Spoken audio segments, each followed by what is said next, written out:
Well, good morning, good afternoon, good evening. On behalf of the Asia Society Policy Institute, I want to thank you for joining us for what should be an engaging conversation on supply chains. Now, this topic just a few years ago seemed quite arcane and boring, but I think we'd all agree that the issue of supply chains has become more and more front and center in boardroom discussions among policymakers, and even in stores these days, as a number of us face shortages when we seek to buy things.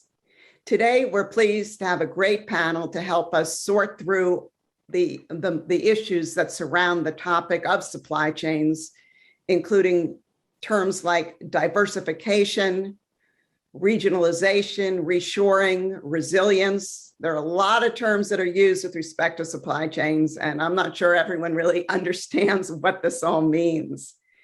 And we're pleased here at ASPI because this event coincides with the new digital web tool that we have launched, which is now on our website. And I'll get to that in a few minutes. As I mentioned, global supply chains have experienced major disruptions in recent months, largely due to the COVID-19 pandemic, although a lot of these disruptions have been in place and have been building for a number of years due to US-China trade tensions, climate change, and other factors. The bad news in all of this is that supply chain disruptions are expected to increase in frequency and magnitude in the coming years. So we don't have good news to say once COVID's over, no more supply chain disruptions. But it's not all bad news. And in particular, if steps can be taken now to mitigate risks, to foresee challenges, and to head off future disruptions, a lot of the disruptions we're seeing can be lessened.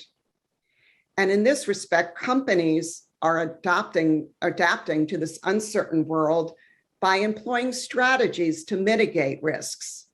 They're doing everything from building inventories to diversifying their sourcing, even reshoring and building inventories. And governments are also responding. The Biden administration just last June issued results from its reports of 4 key critical sectors, including semiconductors and batteries, describing steps it plans to take to address vulnerabilities in these critical sectors. And it's undergoing more detailed reviews of 6 sectors, which are underway now. And actors in the Indo-Pacific are doing the same, trying to better understand their vulnerabilities and take steps now to alleviate them. And in particular, Asian governments are looking to capitalize from these supply chain movements and shifts by implementing measures to attract supply chains and foreign investment. And this is a good segue into the new digital tool that we are launching today at ASPI. What we have put together is what we call a one-stop shop digital tool to help policymakers, companies, and other stakeholders better understand what Asian governments are up to in terms of trying to attract investment in supply chain movements. And what I would like to do now briefly is to go through a few slides to hopefully get you interested in accessing our website to learn more about this tool. So this is the landing page of our new digital tool called Supply Chains, a Shifting Indo-Pacific. And as you see, there's a map, and basically you can click on any economy or country on that map to get more information. Next slide. So we're going to use Vietnam as an example. And if you've clicked on Vietnam in the previous map, then you will get on the first page some just general investment data and indices of that economy, including the ranking from the World Bank on the ease of doing business, the ranking from the World Economic Forum on its Global Competitiveness Index, the ranking from the number that the country gets with respect to the OECD Regulatory Restrictiveness Index, as well as trends in stocks and flows of foreign direct investment to that country. Next slide. And then beyond this general information, what we have done then is to provide detailed information, again, on policies, regulations, programs that governments in Asia have announced or implemented to attract foreign direct investment since 2019. And since 2019, we have about 180 measures that have been adopted or announced by 17 Asian economies, which will be updated regularly. Now, this information is organized in two different ways to help the viewer. First, the policies or programs are broken down by whether they are economy-wide, meaning that the measure announced applies to all sectors of the economy, or whether they apply to a specific sector, like technology, financial services, agriculture, etc. They're also broken down by the type of program or policy. For example, here you see for Vietnam, we've started just with tax measures. And then for each measure, you can actually click on and then access the actual government documents from the economy to understand the nuts and bolts of the announcement. Okay, well, that's it, but I can guarantee you there's more information on the website. So hopefully you can access this website and hopefully find it useful. So now let me turn to today's program. We are so fortunate to be joined by two panelists live today who have a wealth of experience on trade, investment, supply chains in the Indo-Pacific region. Charles Freeman is Senior Vice President for Asia at the U.S. Chamber of Commerce, where he helps U.S. companies navigate complex markets in the Indo-Pacific. He has extensive experience in Asia, and I had the honor of working with him many years ago at the Office of the U.S. Trade Representative, where he was the Assistant USTR for China, and he's also served on Capitol Hill as the Legislative Counsel in the U.S. Senate. Jayant Menon is Visiting Senior Fellow at the Institute of Southeast Asian Studies at the ISEAS-Yusof Ishak Institute in Singapore, which for those of you who don't know, is a leading Asian think tank. His current research focuses on the economic impacts of COVID-19 in Southeast Asia. He's written extensively on the impacts of the US-China trade dispute in the region, and also restructuring of supply chains in Asia. And prior to his current role, he was the lead economist at the Asian Development Bank. Unfortunately, our third panelist, James Zhan, Director of Investment and Enterprise at UNCTAD, is no longer able to join us due to an unexpected last-minute conflict. However, when he informed us yesterday of his conflict, he graciously agreed to record brief remarks providing an overview of UNCTAD's 2021 investment report, as well as his views on the challenges supply chains will face in the years ahead. So the run of show will be the following. First, we'll start with Mr. Zhan's pre-recorded remarks, and then we'll move into a moderated discussion between Charles, Jay, and me. We'll also be inviting questions from the audience. If I can ask you, if you have any questions, if you can put them, if you can use the Q&A function on the bottom of your screen, we'll do our best to get to them. And with that, and I'm sorry for the long introduction, I'd like to begin the session then by showing Mr. Zhan's recording. Yeah, thank you very much for having me. It's a great pleasure to be here. I think the topic is timely and very important for all countries. This is indeed a time of global transformation of supply chain, and in light of the pandemic, the pandemic accelerated the process of the transformation of this global supply chain.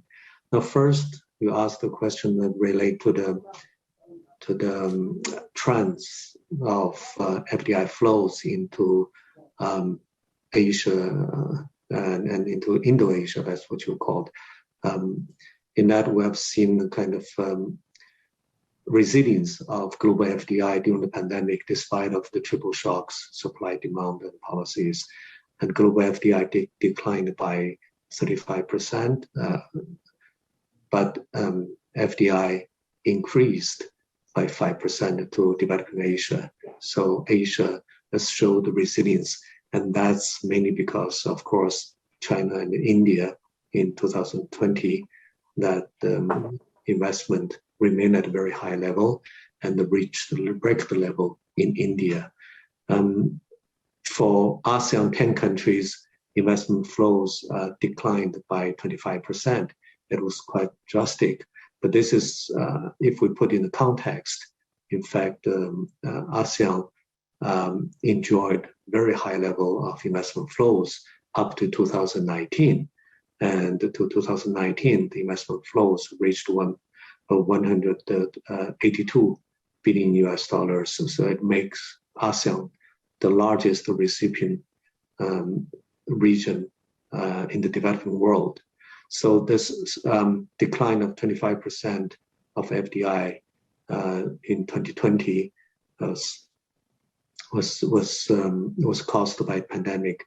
But having said that, we see that the decline is really across board for many countries and in many regions. And because of that, in fact, the share of investment flows of ASEAN in the world increased because it's declined less than many major regions such as the United States, over 40%, and in Europe, that's over 70%.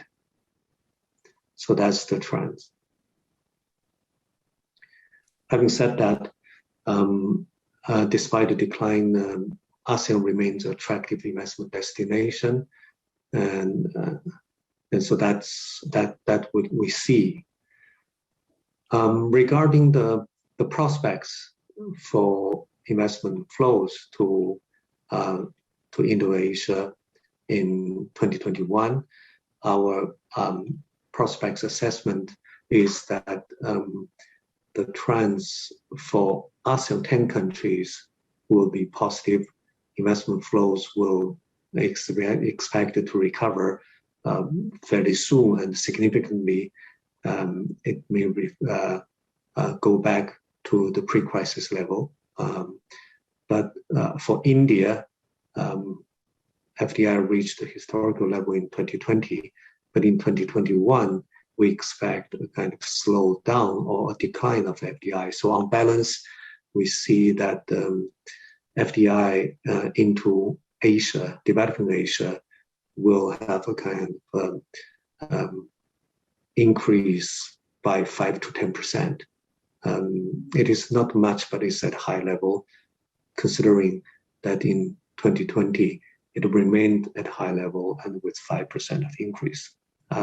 So for this year, we expect investment flows decline in India on the one side, but increased significantly in ASEAN, recovering, a strong recovery of FDI. With regard to China, the FDI will remain at high level. It was historical high last year with 6% of increase, and this year it will continue to be at a very high level with modest increase.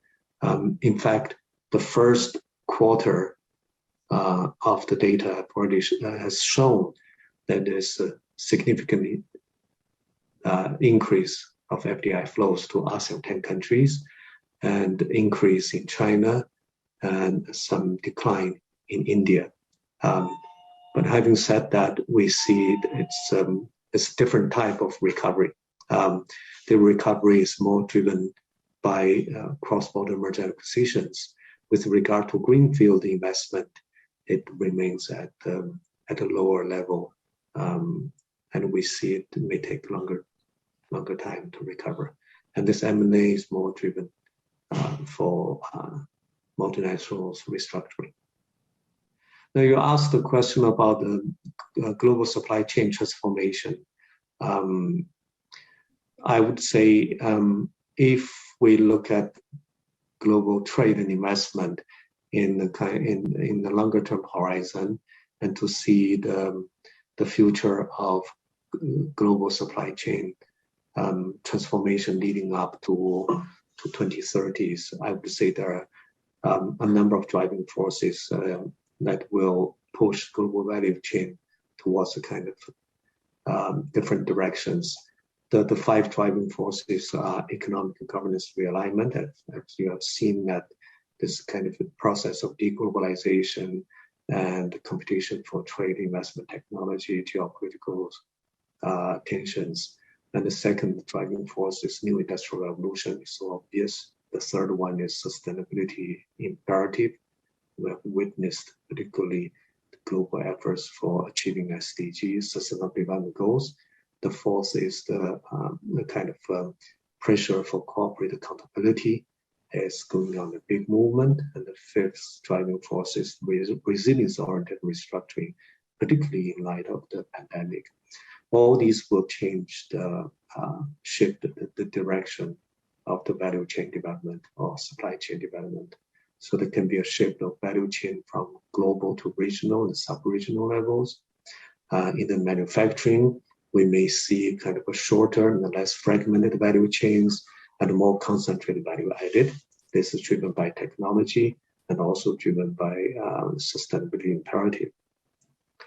And the third direction of the value supply chain transformation could be a kind of a more platform-driven supply chain governance with foreign assets light business models for cross-border kind of operations by multinationals. That's already happened due to the digitalization, and the lead firms have traditional lead firms of supply chains have been replaced to a certain extent by kind of digital firms, the big digital players in the supply chain management. And another direction is in services. We will see kind of continued growth and fragmentation in service value chains that leads to more services FDI, that is through offshoring and through servicification, which is getting bigger and bigger, driven by technology. And then there could be kind of transformation direction of GBC diversification, driven by resilience building and the national security concerns, which you have witnessed. But all these will have implications for trade and investment.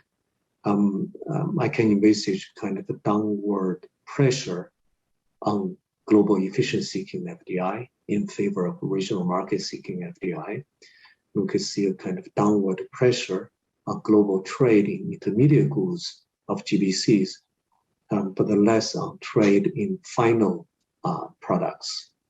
It could be also shifted from kind of a mass production and economies of scale to mass customization enabled by smaller scale distributed manufacturing. I think this will be a bit of longer term, driven by 3D printing. And then that's kind of from economy of scale to a kind of economy of scope type of transformation for some GBC intensive industries.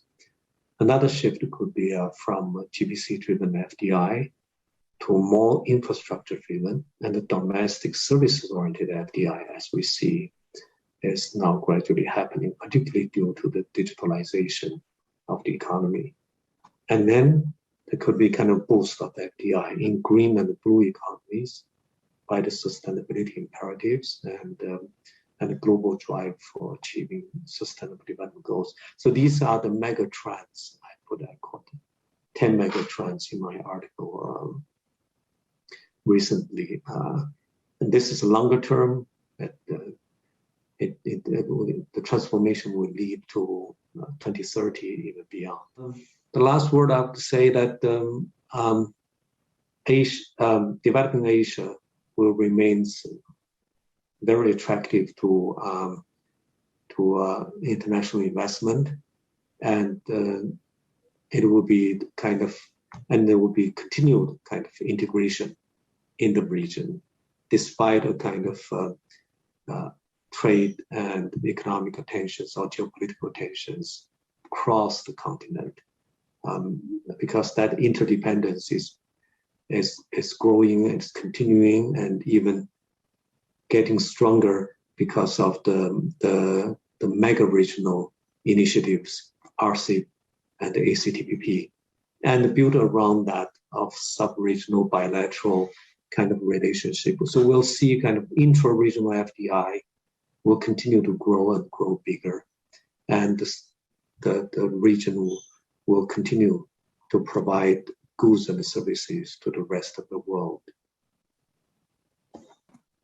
Well, with that now, let's get into our moderated discussion. I think James Zhan has put a lot of information on the table, both the immediate, what we're seeing with respect to investment trends in Asia now, as well as mega trends. So let's start with the immediate. And Jay, maybe I can start with you.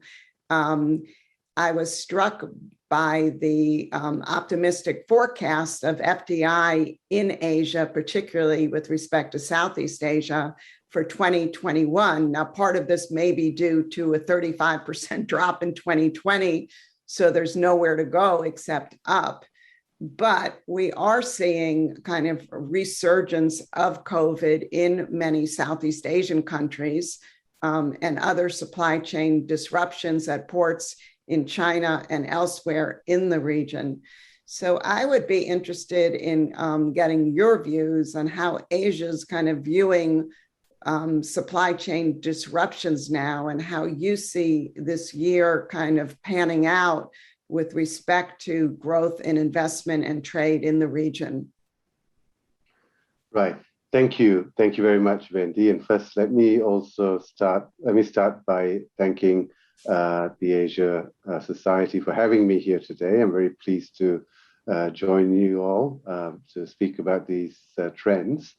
Yeah, so I think the first point I'd like to make in response to that question is that, while Southeast Asia is seeing its worst outbreaks of COVID-19, right now the pandemic is peaking in this region. And it might not have reached its peak in some of these countries in this region with the Delta outbreak. We're finding that the link between the COVID pandemic and the economy is weakening. So what do I mean by that? I think if you measure the pandemic by number of infections, and the economy in terms of changes in GDP growth, that link is weakening this time around with this new wave of the pandemic. So a huge outbreak, unprecedented outbreak of the pandemic is not appearing to have as much of an impact on the economy. And I think there are three reasons for this.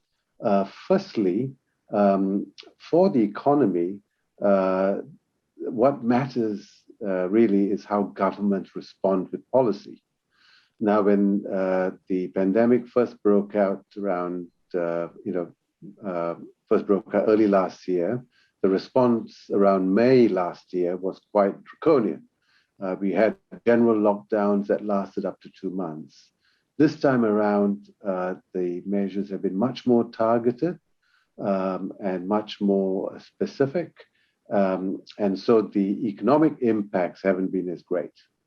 That's the first reason. The second is that businesses, I think, have learned how to adapt a lot better. So they've learned how to cope with these sorts of restrictions a lot better. And if you look at the Google mobility data, you find that this is confirmed by those sorts of statistics. To give you one quick example, when Malaysia introduced its lockdown first time around, mobility fell by about 80% in the retail sector. This time around, Malaysia did implement a full lockdown again because things were so bad. It fell by about 50%. So there's some learning by doing going on here. And that's helping economies weather this massive outbreak a lot better. And finally, governments have been spending unprecedented shares of their GDP to keep the economy afloat. And this has not only continued, but it's actually increased sharply. In fact, it's doubled over the last 6 months, the amount of stimulus fiscal spending that has taken place. This has been a huge factor in keeping things afloat. Of course, future generations will have to deal with the increased debt burden, but for now, these things are actually helping these countries in this region cope a lot better with the worst outbreaks that they've had. And monetary policy as well has been very accommodating so far, with interest rates close to zero, both real and nominal, close to zero in the region. So I think all of these factors come together to suggest that the economic impacts are nowhere near as bad as you might imagine based on the infection rates or the pandemic itself. Things are moving in different directions, the pandemic and the economy this time around.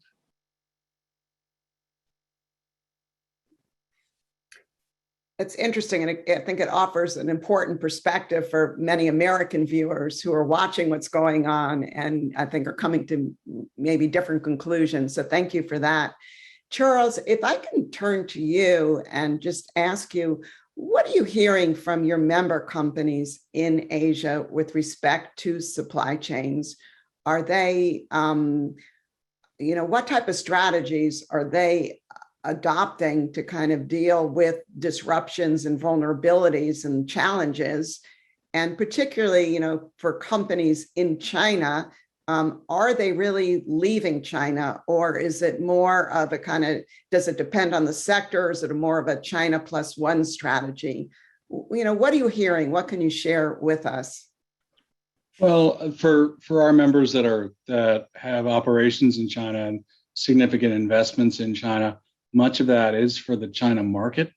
So, there is not the overwhelming amount of investment by our companies in China is for the China market. So, those folks are not going to move. The other bit, those that have either invested by themselves or in joint ventures or other means for export or for the broader economy, those folks, are measuring the political risk against the efficiencies that they get in China, and increasingly the macroeconomic issues and the threat of inflation that I think is hanging over all of this as a result, in part, of the stimulus that Jay referred to. But for those companies that have been sourcing from China for a long period of time, China has been the single source for a lot of key components that American companies use in domestic manufacturing here, either for U.S. consumption or for broader consumption. And those folks, for the last couple of years, really have been looking very carefully at other markets that might be able to produce those components. And the challenge, of course, there is the Southeast Asian markets, where there would be a natural fit, it would seem, for this kind of production. There really really still is not the capacity to produce according to the scale or the logistical efficiencies that they get in China, and and beyond that, regardless of whether it's an authoritarian country or a democratic country, there are genuine policy challenges for the investment climate across Southeast Asia and really across Asia, and so our members have not moved as expeditiously as you might think. And when they do, for example, companies that have moved some operations to China, and they're not just U.S. companies, Koreans and others, to Vietnam, or Thailand for that matter, they've found that the Chinese investors, including those from whom they've sourced, have already moved operations to Southeast Asia. So the Chinese producers have moved much quicker than Americans to alter their productions to meet the new need for resiliency and for efficiencies and less risk than you get simply by sourcing from China. So it's a mixed bag, but by and large, American companies have not really moved as quickly as you might think, and that's in part because of a sense of general optimism that things will shake out and all be okay. So the bottom line is there is a mantra about supply chain resiliency that's echoing throughout the American business community, but it hasn't manifested in the dramatic kind of movement of either sourcing or investment that we might have expected. Well, thanks. Maybe just a quick follow-up question. And that would be, up until recent years, supply chains for companies were all about cost and efficiency. Yeah. And then now we hear it's all about mitigating risk. But I guess what I'm hearing from you, maybe those are words and not actions. Do you think the cost and efficiency part of the equation will rise up and become all the more prominent, once we get through COVID? Well, I think for the decision makers in firms that we talk to, they're pretty conservative, frankly, and they know how they've done business in the past, and efficiency continues to be the primary driver of supply chain decisions. But yeah, no, they've been tasked with factoring in resiliency, and I think that's an ongoing process. But what we haven't seen certainly is any kind of real reshoring of production to the United States, and in fact, in part as a result of the tariffs, the tariff war with China, those that have moved operations haven't moved them back home.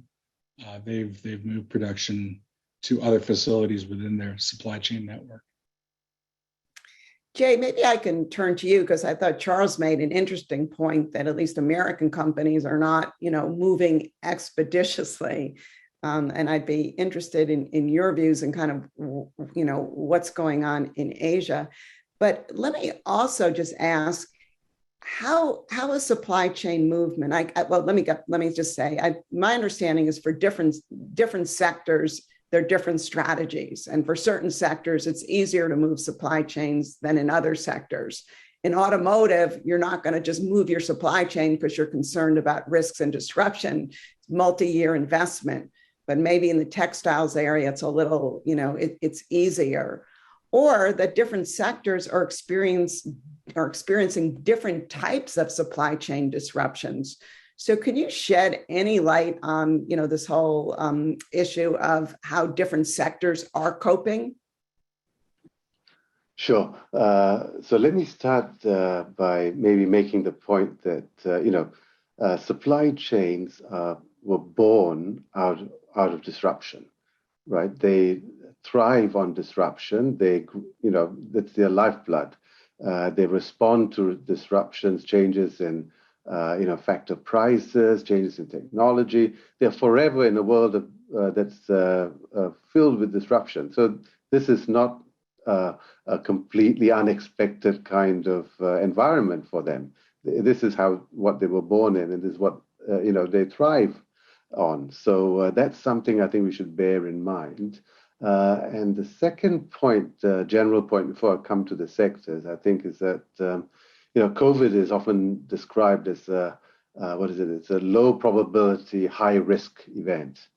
Now you might argue that the probabilities are changing, and perhaps they are, but it's still a relatively low probability, high risk event. I mean, that contrast still exists. So firms, I think, will respond to some extent, as Charles was saying, maybe shifting a bit from just in time to just in case.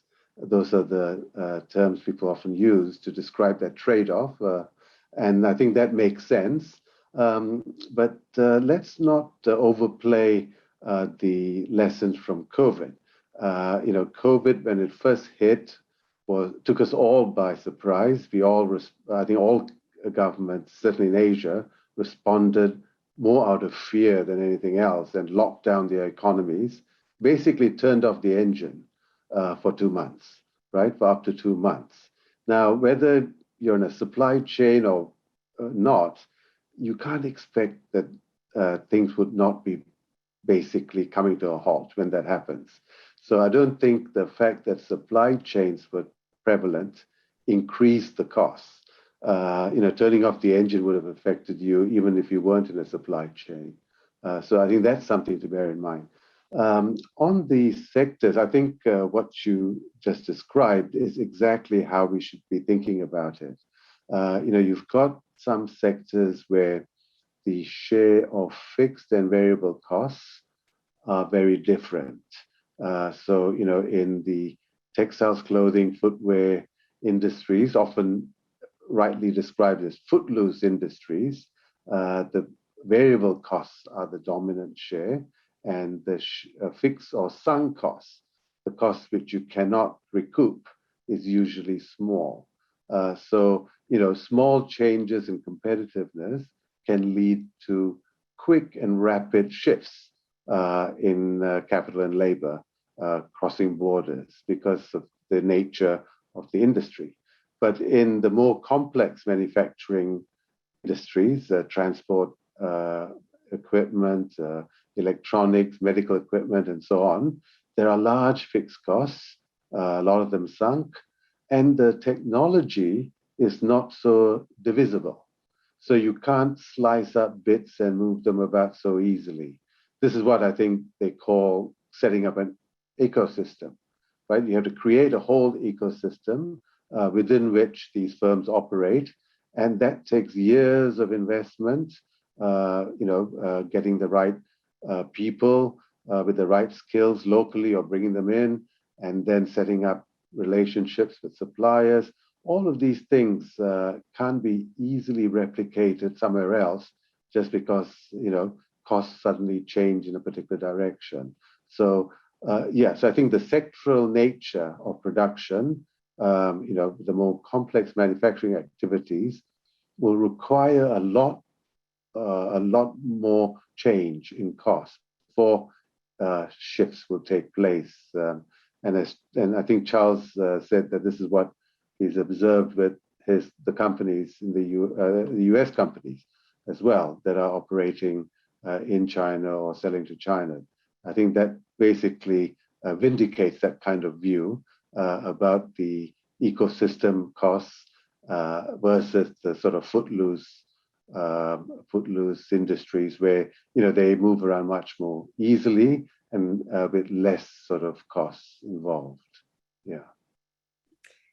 Charles, maybe we can now turn to the whole issue of like what governments in Asia are doing to attract investment. And as I mentioned earlier, in our new ASPI tool, we actually document policy after policy, whether it be tax breaks or subsidies or relaxation of regulations.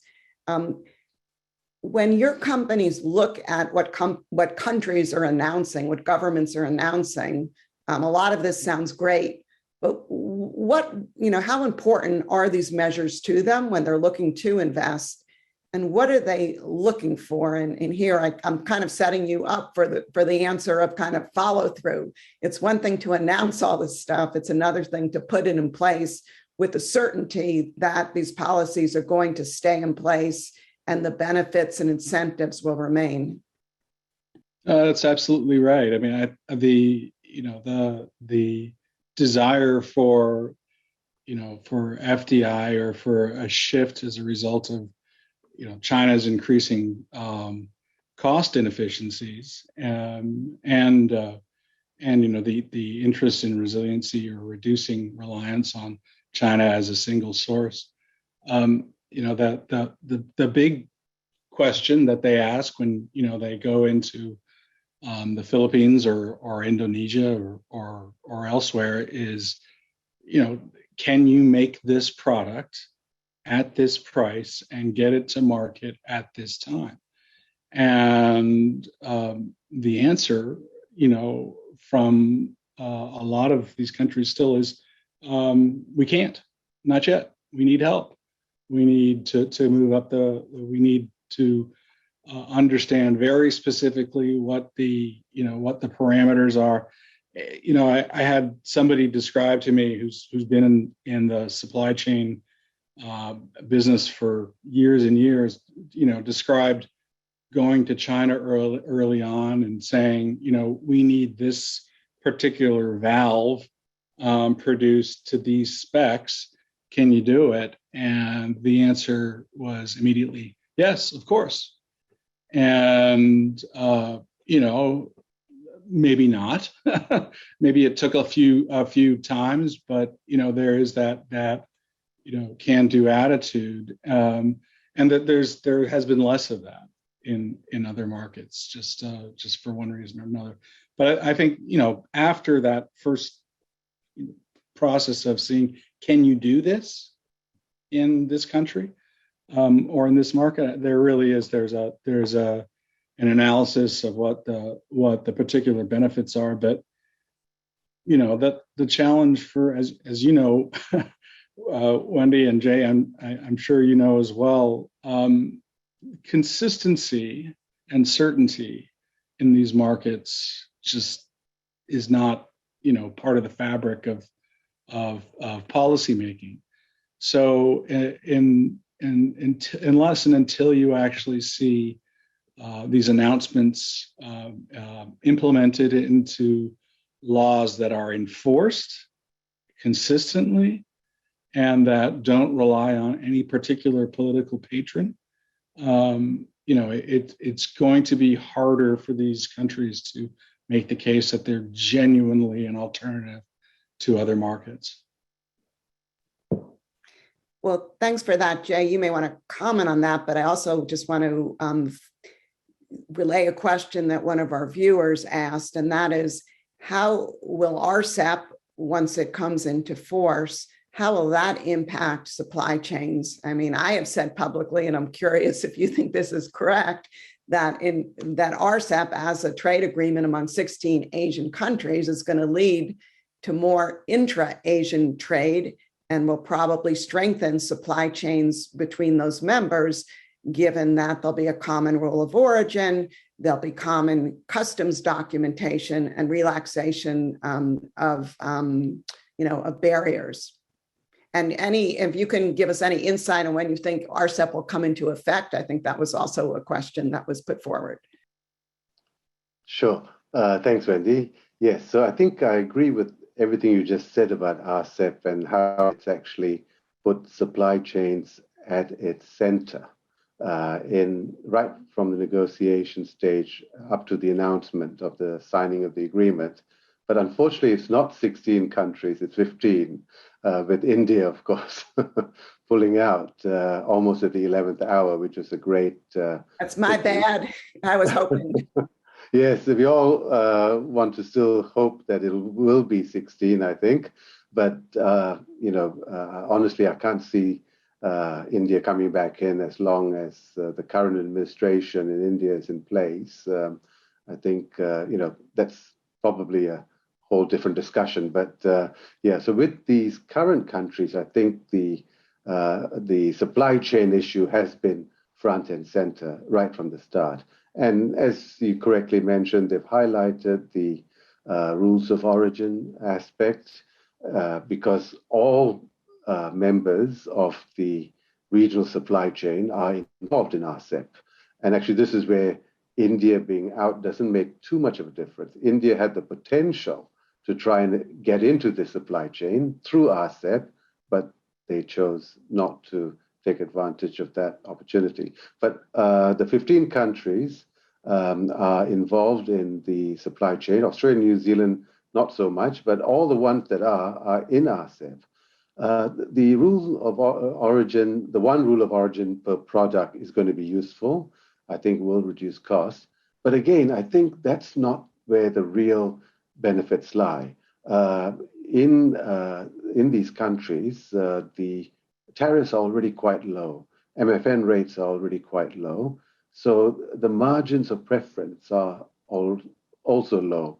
Any kind of preferential reductions won't be substantial. So it's not, while it's a good thing, the rule of origin simplification, but it's all the other things that you also mentioned, the non-tariff measures, the paperless trade, the customs simplification, trade facilitation of all kinds of, and intellectual property protection, right? If you want to encourage investment, and these trade agreements are really about investment more than trade. I think that's something we should always bear in mind. They might be called trade agreements, but they're about investment more than anything else. And so these are the areas where I think RCEP can have its biggest impact. And it's got 20 chapters. It's often said it's not very deep. In fact, some people say, oh, it's a shallow agreement. I think if you compare it to the CPTPP, it's not as deep for sure. But remember, the countries involved here are very diverse.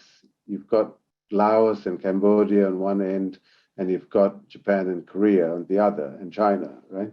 So you have to deal with that diversity. So I think the RCEP approach is to cover everything and then try and allow countries to pursue things at their own pace and their own capacity. And then in that way, try and bring everyone along together. But of course, this is where things can also go wrong, right? I mean, if the enforcement mechanisms are weak, and it's not the Asian way to rush to a dispute settlement system every time someone doesn't comply with every little issue with an agreement. So a lot will have to depend on goodwill, and that goodwill will depend on countries seeing the benefits of this agreement, seeing it to be in their own interests to go as far as they can in implementing RCEP. And I think that's the challenge, in getting countries to see that they should do this because it's good for them, and overcome the kind of anti-globalization sort of tendencies that are rising in the region and elsewhere. Yeah. Do you expect the deal to come into force in early next year? That's what I've been saying. What do you think? And then Right. I'll ask you what you think.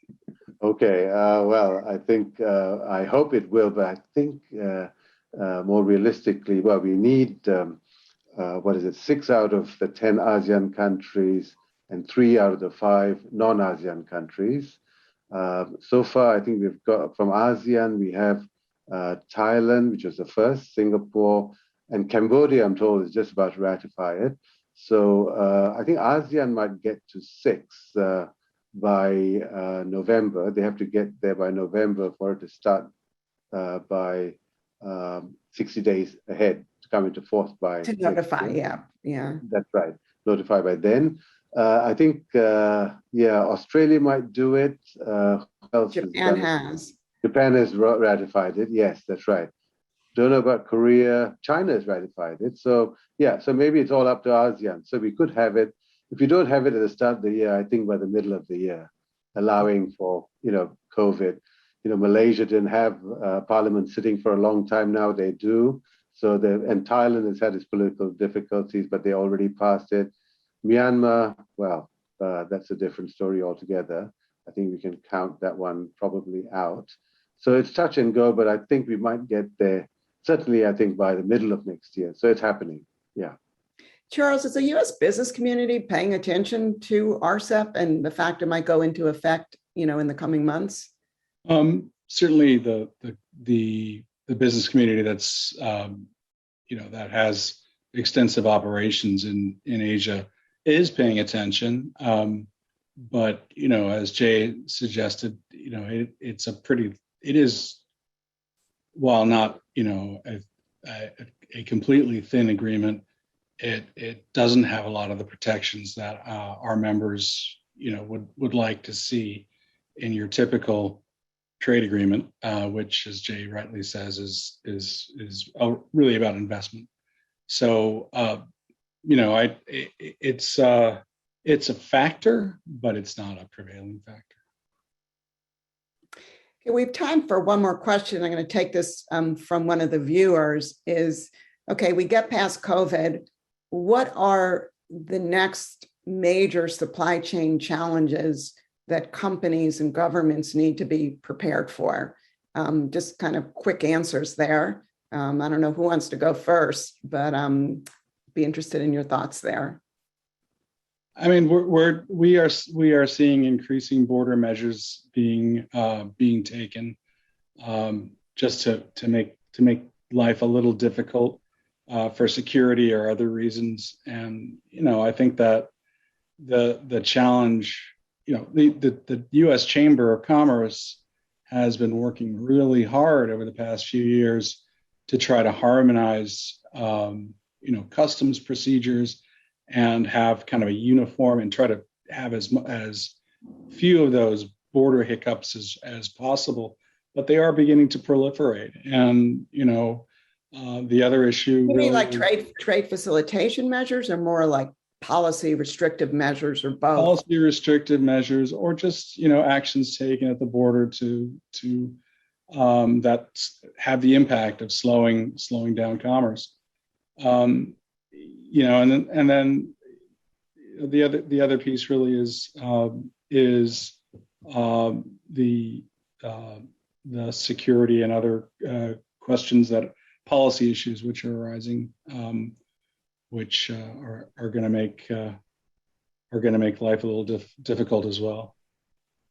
Jay, what are the challenges we need to be prepared for? Right. I think let me pick up from what Charles was just saying. I think the next few years, if and when this pandemic finally ends in Asia, I mean, I know that in the US you are almost back to normal, but it's a very different picture over here with Delta, and also because of the low uptake with vaccinations, the problems with raising vaccination rates in many countries. So things are still very difficult and very different in this part of the world.